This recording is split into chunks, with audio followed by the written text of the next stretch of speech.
What's the meaning of Charles Lindbergh?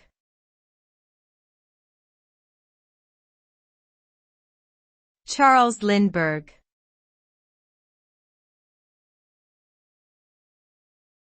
Charles Lindbergh.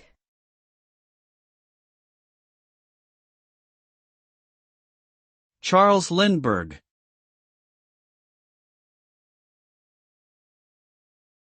Charles Lindbergh.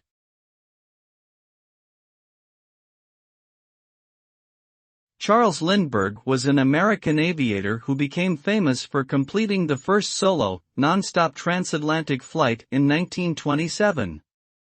He flew from New York to Paris in his plane, the Spirit of St. Louis, and became an international hero.